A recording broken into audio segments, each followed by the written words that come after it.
Hi guys, so it's Elliot Roberts here. Just today I wanted to do a review on the Browning 525. Not the most experienced shooter, only been shooting a couple of years now, mainly clays, aside from one or two very unsuccessful days out decoying. Yeah, I bought this about 12 months ago from Swillington, just outside of Leeds. Been really happy with it. When I was looking at buying a new gun, I reverted to YouTube and wanted to just see what everybody's thoughts were. Some really good videos out there from the gun shop and places like that. They're obviously a lot more professional than I am, and some people doing what I'm doing, just sat in the living room or dining room and just kind of giving their thoughts. And I find it really useful, and especially when you're purchasing. If you're anything like me, I like to just have a look at as much footage of a potential purchase as possible. So just wanted to talk you through my experience of the Browning so far, what you get with your purchase. I'll give you a bit of information as much as I can, but I'm by no means an expert, and the jargon and the tech specs aren't something I'm too familiar with. So this is a amateur review on a gun that so far has suited me really well.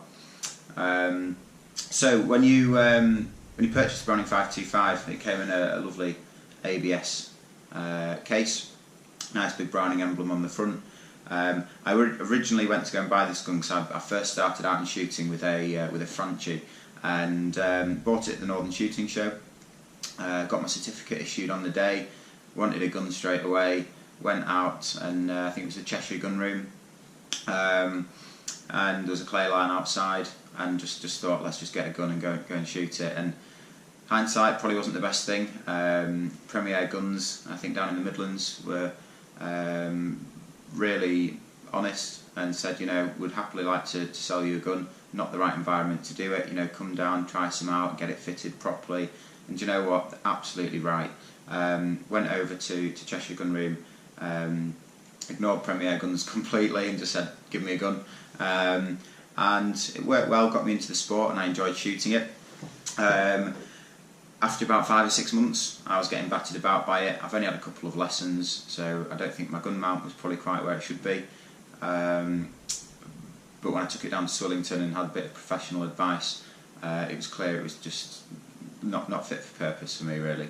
So spent an hour or so at their shop trying out all the different guns that they had. And yeah, my eyes fell upon this Browning 525, and it just upon mounting it, just felt completely different. Felt like a glove, and the rest is history. And I've been shooting with it for about a year now, and it's I love it. Wouldn't fault it in any way. Wouldn't change it.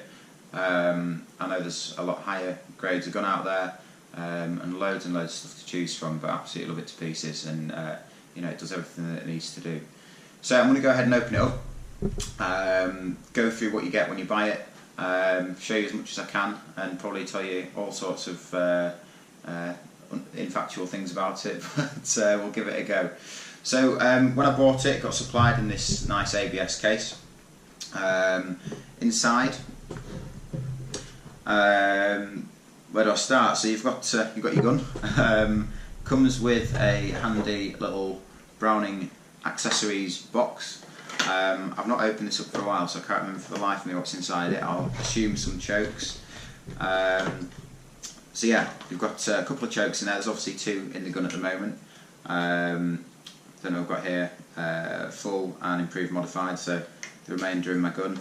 And this is where my technical knowledge will let me down, because there's an Allen key, and there is a something which I have no idea what that's for yet, but I'm sure one day I may find out. But like I say, it fitted me out of the box. I've not wanted to tinker around with it. It does come with an adjustable trigger and all sorts, but you know, I think as soon as I start messing around with it, then I'll probably just be in bother. So I've just left it as it is for the time being.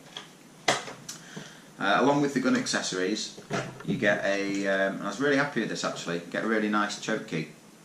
Now, on the Franchi that I bought, and I know certainly my dad bought a Beretta 692, I think, and even that didn't come with, for the money that it was, didn't come with a very nice choke key. And this is tend to find that you can quite often catch your knuckles and your fingers, but this gives you a really good bit of kind of space between where you turn it and where your chokes are, so you're less likely to shred your fingers like I quite often do. Really nice design, well built, got the Browning logo on it. Good little bit of kit. So yeah, get that. And it also came with a trigger guard, for which the key isn't in it at the moment. It's on my keyring.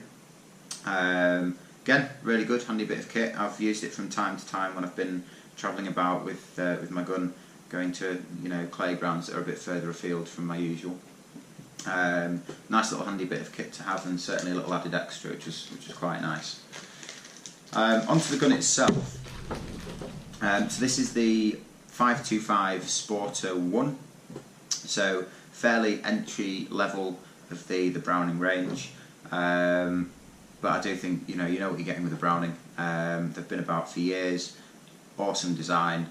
I'm really into, and I've done a lot of research on Browning as a company and how they started out, and John Moses Browning himself, and kind of his portfolio, so to speak, and really bought into the Browning brand in general. Really, it's amazing to see kind of how much stuff Browning has actually been involved with, and designed a lot of the guns that are very well known throughout the world at the moment that don't have a Browning stamp on. So here we have the nice stock, just simple wood, fairly light engraving on it, but very nice look to it, nice and solid. Absolutely love it. There's a lot of fancy guns out there with deep engravings, really nice finish of wood, but this did just stand out to me on the shelf. I quite like the thought of a nice all-rounder gun, but something that's a bit of a workhorse and reliable, and you think you'll have for years to come. And I certainly don't think I'll ever be parting with this. If I want a new gun, I'll save up and get one, but this one's going to stay with me. It's nice to kind of have something to keep, and something that you'll have got a bit of a history with. So yeah, this one will be with me for a long time. So I'll just put it apart for you now. So in here we've got the barrels. This is the 30-inch barrels. I believe you can get 28 and 32. So it just fits in nicely like that, closed up. And then of course the fore end back into the front there, and there we go, it's as simple as that. Obviously it's unloaded. So yeah, this is the Sporter. I believe it comes in a game setup as well. Browning do call their game guns Hunter, so I think you get the Sporter or the Hunter. Obviously the main differences, as far as I know, the Sporter's got the ventilated ribs. I think the game version is a 6mm rib on the top, whereas this is a 10mm, with obviously 2 beads across the top there. It's got the Browning noise to it when you close it up. It has got a lovely, just nice solid clunk when it closes, and I know when I got this home for the first time, as I'm sure many people do but don't admit, I did just sit on the sofa just playing with it for a good hour or two, just opening it up and closing it and just mounting it, and absolutely love it. It's a shame in this country they've got to be locked away in a cabinet while you're not using them, because I would love to just be able to just have this out and about and just look at it. I think it's gorgeous. So yeah, obviously with Brownings, most of your Italian type guns have got your studs either side to secure the barrels in place. With the Brownings, some people like it, some people don't. I do think it gives you a bit more durability. It's got a full cross pin running straight through it. It does feel very well built, very solid. It's not going to go anywhere. Now the 525 entry level model like this, a bit of a factory job, production line thing, I think. Unlike the nice top end Brownings that you can go out and spend thousands and thousands of pounds on, this one is built by Maruku in Japan, so it is their more entry level on the Browning range. I think people initially thought this was a replacement for the 425, which it isn't. I think the 425, I don't know if it is still in production, but it's certainly still out there. Weighs about, I think, £7 maybe, thereabouts. I did give you the warning at the beginning. I don't know all the specs on this, but yeah, this retails at around about, I mean, you have a look at them online, anywhere typically between 13 to 1500 quid. I think anywhere that's advertising it for 1500, 1500 and a half, you'll tend to get a bit off. They're a very popular gun, they sell a lot of them. There's a lot of room for movement. I think I picked this one up for about 1300 in the end.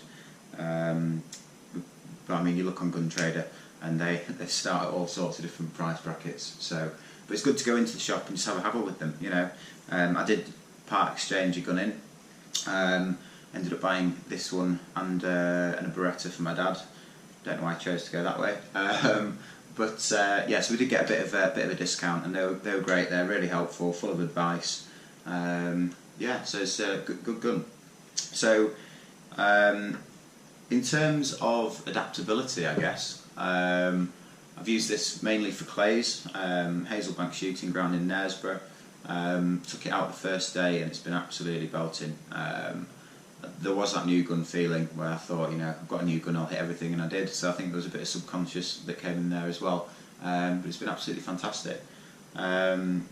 Suitable for game and pigeons and whatever you want to use it for. So absolutely love it. The action has standard on a Browning, a bit deeper than the usual Italian guns. It just feels solid. It's really nice. Absolutely love it. It's not automatic safe. So yeah, I don't like automatic safeties, to be honest, but it did take me a bit of getting used to because my first gun was automatic safe. But to be fair, it's worked out better because the amount of times I'd sharp pull and I've not taken the safety off and just looked like a muppet down at the club was yeah, it wasn't good. Now I'm just going to quickly take it apart and just talk you through the barrels. So again, really easy to take to bits, like with pretty much every over and under, so it's not that special, I guess. But so the barrels, these are 30-inch monoblock barrel, has 3-inch chambers, so I think it's suitable for steel loads, but just not your super magnums. To be honest, I've shot a few different cartridges through this, anything from your 21 gram Hull compacts up to, I think the heaviest load I've put through it was a 36 gram number 5s. There was some, my uncle gave me an old box of Ely's from, I think they were back in the 70s or 80s. I mean, the box was just turning into dust, but put it through a few and it was yeah, it was great fun. So yeah, for clays and stuff, 28 gram, 24, 21, it's been absolutely spot on. I must admit, with the one thing with Brownings, which I have found having a look at some other guns there, they do have an inflex pad, and it is really soft. And from what I've read, the way it compresses when you do take a shot is it brings the barrel, the stock down slightly, just to reduce that recoil, stop you from bashing yourself about, which I can be quite prone to. So 28 gram loads through this on a clay ground, you could shoot all day. You're not going to feel a thing. My preferred cartridge through this, and this is a bit of a debate between me and my brother and my dad when we go down on the weekend. They like the 28 grams and to feel all manly and you know, have as loud a bang as possible. I've been putting through this recently, the Compex 21 gram 7.5 shot 5 wad. It is very light, but you know what, it breaks the clays. They're great fun to shoot. You don't need to batter yourself about to be a bloke at the shooting range. You know, I've been down to Park Lodge Shooting Ground down near Cowick, and they've got, I don't know if you've ever been, they've got a really high tower there, and I've hit the highest birds down there with 21 gram Compex 7.5. It's absolutely fine. Never had a problem with them. Again, really nice little affordable cartridge, and through this gun, it just you know, it just feels absolutely beautiful. But again, the 28 grams had no issues with whatsoever. They've been absolutely fine. Browning have done a really nice job with the recoil pads. I think even with some of the top end guns and your Berettas and the likes, obviously Berettas are fantastic as well. Have found that the recoil pads aren't, you know, Browning have got it on point with them. They're really good. So yeah, really happy with it. So overall, I think if you're looking for a good starter gun or just a nice, reliable, everyday do what you want with it. Clays, game, pigeons, anything you want. This is absolutely fantastic. Couldn't fault it. Not the fanciest gun in the world. You're not going to get anybody kind of being envious at the clay ground. You know, there's where I shoot, I've seen a few guys with the long thorns and blazers and DT11s and some absolutely, you know, beautiful guns, and I like this. You know, it's not overstated, but you're never going to get anybody complaining or it's taking a second look when you're walking around with a Browning 525 over your shoulder. It's the go-to, in my opinion, the go-to over and under shotgun. Absolutely perfect. If you did want to splash out a little bit extra and just get something a bit jazzier, I've been looking at speaking to the guys that do the Browning distribution in the UK. There is the Browning 525 Heritage, which is the side lock version. I think grade 5 wood probably. Some really nice, bit deeper engraving, birds on it. Absolutely beautiful. If I could afford one, I would go and buy one tomorrow, but I can't. So, but this is lovely, you know. And worst came to worst, if anything did happen to it, I've not shelled out 5-6 grand on a shotgun. Everything I've heard about Brownings, every review I've seen on the 525, I think this will give me many years of enjoyment. And like I say, I have no intentions of this being part exchanged or not being in my cabinet 20 years down the line. I think it's something that'd be very nice to hold on to and pass on years down the line. So yeah, very happy with it. I think what we'll do, I'll go out to the range, we'll take a few shots with it, and just so you can see it in action. I never know how interesting clay videos are, but yeah, see it in action, see what your thoughts are, and yeah, thanks for watching.